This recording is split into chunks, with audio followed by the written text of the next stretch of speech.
Hi student, today is our third day of online class. I hope you understand every topic well. So first we start with the revision of yesterday's topic.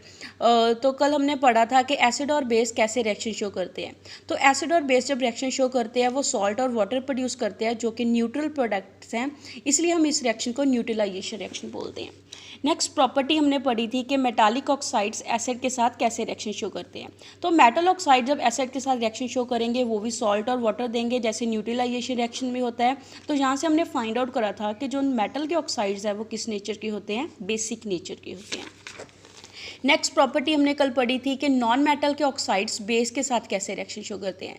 जब non metal के oxides base के साथ reaction show करते हैं वो भी salt और water produce करते हैं, same as neutralisation reaction.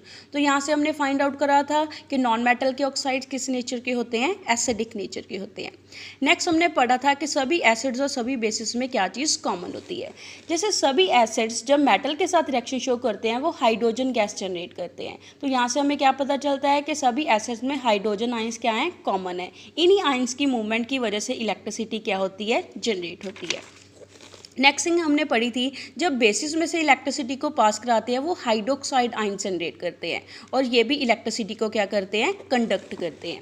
Next जब एसिड और बेस को हम पानी में ऐड करते हैं तो क्या होता है, एसिड जब पानी में हम डिसॉल्व करते हैं तो acids H positive ions generate करेंगे. वो H पॉजिटिव आयंस है कभी भी अकेले एग्जिस्ट नहीं करते, वो हमेशा क्या करते हैं, वाटर मॉलिक्यूल के साथ कंबाइन होकर हाइड्रोनियम आयंस प्रोड्यूस करते हैं. बट जो H पॉजिटिव आयंस जनरेट हुए हैं वो सिर्फ पानी की प्रेजेंस में ही होते हैं, पानी की एब्सेंस में वो जनरेट नहीं होंगे. नेक्स्ट जब बेसिस को पानी में डिसॉल्व करते हैं तो वो भी हाइड्रोक्साइड आयन जनरेट करेंगे, बट सभी बेसिस पानी में डिसॉल्व नहीं होते. और जो बेसिस पानी में डिसॉल्व हो जाते हैं उनको हम एल्कलीज बोलते हैं. उनका सोपी टच होता है, बिटर होते हैं और क्रोसिव नेचर के होते हैं.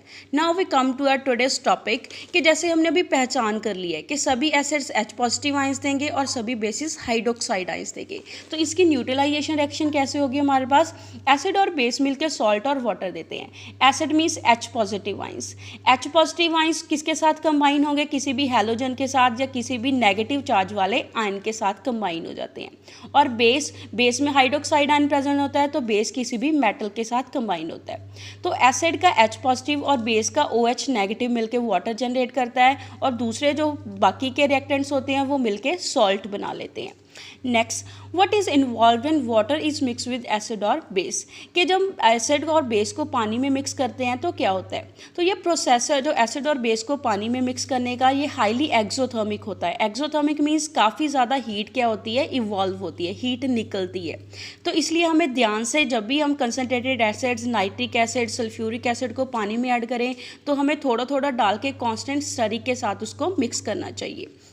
बट कभी भी हम पानी को एसिड में ऐड नहीं करेंगे, बिकॉज जब पानी को एसिड में ऐड करेंगे तो काफ़ी सारी हीट जनरेट होगी जिसके कारण क्या होता है कि मिक्सचर है जो स्प्लैश आउट होके उछल के हमारे ऊपर भी गिर जाता है जिसके कारण हमें बर्न्स भी होते हैं. ऑल्सो कई बार जिस कंटेनर में हम मिक्सिंग कर रहे होते हैं वो भी ब्रेक हो जाता है बिकॉज उस दौरान काफ़ी सारी हीट क्या होती है, जनरेट होती है. नेक्स्ट वन इज़ जब एसिड और बेस को हम पानी में ऐड करते हैं तो एसिड के H पॉजिटिव आयन और बेस के hydroxide ion per unit volume क्या हो जाते हैं, डिक्रीज हो जाते हैं. उस प्रोसेस को हम डाइल्यूशन बोलते हैं. दैट मीन्स पहले वो जितना स्ट्रॉन्ग एसिड था या पहले वो जितना स्ट्रॉन्ग बेस था उतना स्ट्रॉन्ग एसिड या बेस वो नहीं रहता, बिकॉज H पॉजिटिव आयन या OH नेगेटिव आयन की अमाउंट क्या हो जाती है, लेस हो जाती है. Next how strong are acid and base solution, के कितने स्ट्रॉन्ग होते हैं एसिड या बेस सोल्यूशन. जैसे कि हमें पता है कि एसिड और बेस को चेक करने के लिए हम इंडिकेटर यूज़ करते हैं. इंडिकेटर से कलर चेंज से हमें पता चल जाता है कि कौन सा एसिड है या कौन सा बेस है. और अभी डाइल्यूशन प्रोसेस में हमने करा कि हमारे पास कंसनट्रेशन है जो हाइड्रोक्साइड आयन की या H पॉजिटिव आयन की डिक्रीज हो जाती है जब उसको हम पानी में डिसॉल्व करते हैं. तो हमारे मन में यहाँ पे एक क्वेश्चन रेज होता है कि कितनी अमाउंट ऑफ आयंस सोल्यूशन में प्रेजेंट हो सकती है या फिर कितना स्ट्रॉन्ग वो एसिड है या कितना स्ट्रॉन्ग वो बेस है. उसको चेक करने के लिए हम यूनिवर्सल इंडिकेटर यूज़ करते हैं. यूनिवर्सल इंडिकेटर क्या होता है, हमारे पास काफ़ी सारे इंडिकेटर्स का मिक्सचर होता है जो different concentration of H positive ion पे हमें डिफरेंट कलर्स क्या करता है, शो करता है. जैसे इसको मेजर करने के लिए एक स्केल होता है, जैसे पीएच स्केल। पीएच स्केल हम यूज़ करते हैं जो हमारे पास different concentration of H positive ions को मेजर करता है। पीएच स्केल में P किसके लिए स्टैंड करता है? पोटेंस। पोटेंस एक जर्मन लैंग्वेज का वर्ड है, मीन्स पावर। ये हमें हाइड्रोजन आयन की पावर बताता है कि उस सॉल्यूशन में हाइड्रोजन आयंस कितनी मात्रा में प्रेजेंट है। Next one is pH scale हमारे पास 0 से लेके 14 तक की वैल्यूज़ को मेजर करता है। 0 मीन्स बहुत स्ट्रॉन्ग एसिड होता है और 14 मीन्स बहुत स्ट्रॉन्ग बेस होता है। जो हमारे पास मिडल वाली वैल्यू होती है 7, that is neutral value. Neutral value का क्या मतलब है कि ना ही तो वो एसिड होता है ना ही बेस होता है, वो न्यूट्रल होता है।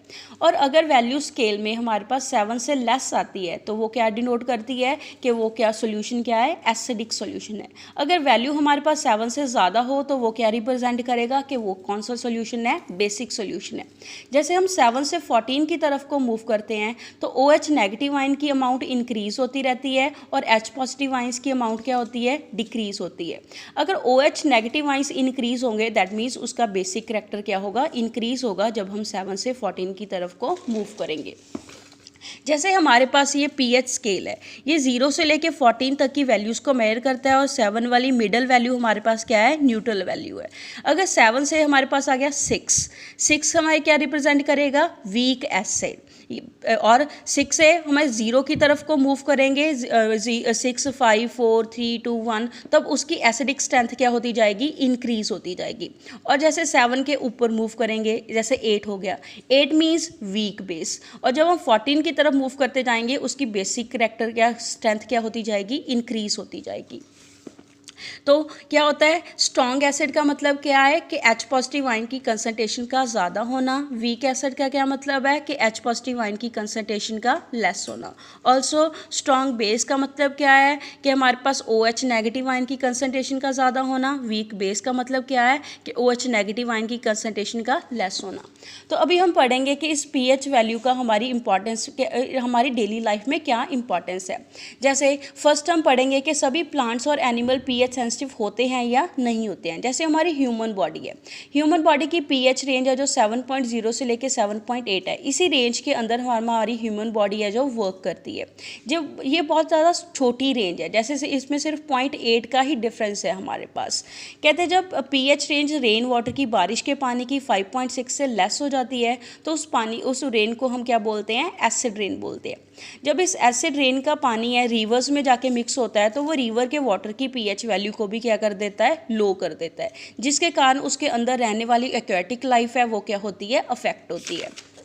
नेक्स्ट के pH का हमारे घर पे जो हम सॉइल होती है, बैकयार्ड जहाँ पे हम पौधे ग्रो करते हैं, उस पर क्या इफेक्ट होता है। जैसे प्लांट्स को भी ग्रो करने के लिए एक स्पेसिफिक pH रेंज की ज़रूरत होती है, तभी पौधे की हेल्दी ग्रोथ हो पाती है। अगर हमारे मिट्टी की प्रॉपर pH वैल्यू नहीं होगी तो पौधा वहाँ पे प्रॉपरली ग्रो नहीं करता।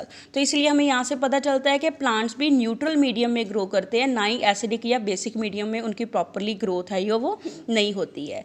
नेक्स्ट हम पढ़ेंगे कि हमारे डाइजेस्टिव सिस्टम में pH का क्या रोल है। यहाँ पे हम एक बहुत इंटरेस्टिंग चीज़ नोट करने वाली है कि हमारे स्टमक में हाइड्रोक्लोरिक एसिड प्रोड्यूस होता है।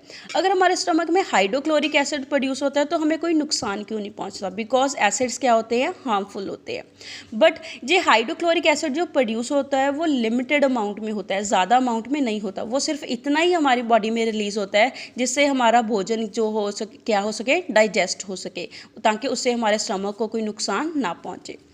जैसे हमने चैप्टर की स्टार्टिंग में एक चीज़ पढ़ी थी कि कई बार हम ओवर ईट कर लेते हैं, ज़रूरत से ज़्यादा खाना खा लेते हैं। उससे क्या होता है? हमारे पेट में काफ़ी ज़्यादा एसिड क्या होता है? रिलीज़ होने लगता है, जिसके कारण हमें बदहज़मी हो जाती है, जिसको हम इंडिजेशन बोलते हैं।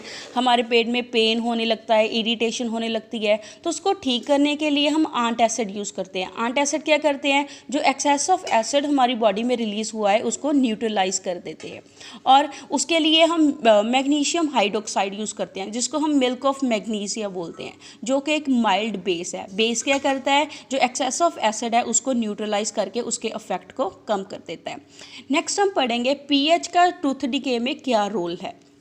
जैसे टूथ के हमारे दांत खराब हो जाते हैं, वो कब होते हैं? जब हमारे माउथ की पीएच वैल्यू 5.5 से लेस हो जाती है। हमारे टूथ इनेमल है, हमारे दांत है जो, वो कैल्शियम फॉस्फेट के बने होते हैं, जो हमारी बॉडी का सबसे ज़्यादा हार्ड पार्ट होता है। वो पानी में तो डिज़ोल्व नहीं होता, बट उससे क्या हो जाता है, उसकी करोजन हो जाती है। करोजन मतलब उस हमारे दांतों के ऊपर पीलापन आने लगता है जब माउथ की पीएच 5.5 से डिक्रीज़ हो जाती है। माउथ की पीएच अब 5.5 से डिक्रीज़ कब होगी? बिकॉज हमारे माउथ में एक बैक्टीरिया प्रेजेंट होता है। वो बैक्टीरिया क्या करता है? एसिड रिलीज़ करता है। कब करेगा? जब हम स्वीट्स खाते हैं, मिठाई खाते हैं, या फिर कुछ फूड के पार्टिकल्स हमारे माउथ में रह जाते हैं, तब वो बैक्टीरिया एसिड रिलीज़ करता है, जिसके कारण हमारी माउथ की पीएच वैल्यू लेस हो जाती है। तो उसको रोकने के लिए हमें डेली ब्रश करना चाहिए, बिकॉज जो टूथपेस्ट हम यूज़ करते हैं उसमें फ्लोराइड्स होते हैं जो बेसिक नेचर के होते हैं।